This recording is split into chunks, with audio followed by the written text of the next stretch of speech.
అంటారు. ఉంటే అబ్బా తల్లి అంత బాగా నేర్పించింది అని అంటారు.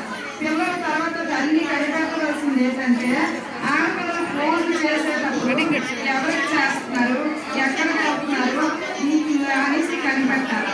నేను ఎడల్ ఎడ్యుకేషన్ చేశాను. 15 సంవత్సరాల నుంచి 35 సంవత్సరాల లోపు నేను చదువు చెప్పాను. తర్వాత స్కూల్ చెప్పాను. 15 సంవత్సరాలు కానీ చెప్పాను. ఆ ప్రిన్సిపల్ గారి కష్టము ఎంతో నాకు తెలుసు. అతనికి నిద్ర పట్టదు, భోజనం ఉండదు. ఈ పిల్లలు ఇల్లుకి చేరుకున్నారా లేదా, ఈ పిల్లలు పరీక్షలు రాస్తారా లేదా, ఆ పేరెంట్స్ ఏమంటారో అది ఎంత కష్టమంది. మా ప్రిన్సిపల్ గారు విజయ్ కుమార్ గారు, బెహరా విజయ్ కుమార్ గారు, నేను అతని దగ్గర పనిచేశాను. అతను ఎంత కష్టపడేవారో నాకు తెలుసు. అతను బాగా చూస్తే నాకే బాధ అనిపించేది. ఆ రాత్రి నైట్ స్టడీ అతను పెట్టేవారు.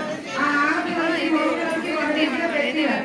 ఆ ఆడపిల్లలు ఎక్కడ పాడైపోతారో అనేసి ఆడకి వేరేగా ఈయనకి వేరేగా చాలా జాగ్రత్తగా చేసి నాకైతే చాలా బాధ అనిపించింది. ప్రిన్సిపల్ గా చేయడం అంటే, యాజమాన్యం అంటే చాలా కష్టతరమైన పని. అది మాత్రం పిల్లల స్కూల్ నుంచి ఇంటికి వెళ్ళేలోపు ఎక్కడ ఎవరికి ఏ పిల్లలు ఏటవుతాయో అవన్నీ కారాలు అతని మీదే ఉంటాయి. అదే నాకు ప్రిన్సిపల్ గారు అంటే, స్కూల్ అంటే నాకు చాలా ఇష్టము, ఆడపిల్లలంటే నాకు ఇష్టము. తల్లిదండ్రులు చెప్పవలసింది ఏంటంటే తల్లి అంటారు కాబట్టి ఎక్కువ ఆడపిల్లలు తల్లి కనిపెట్టాలి.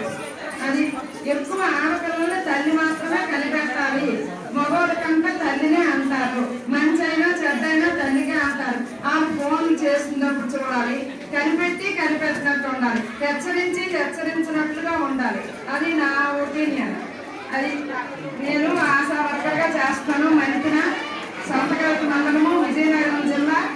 మాది భాషణీయాల నాన్నమ్మని చిన్నానమ్మ, మా రాణి చిన్న వాళ్ళు, మా అక్కగారి వాళ్ళు.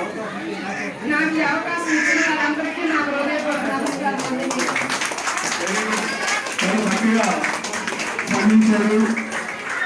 నమస్కారం.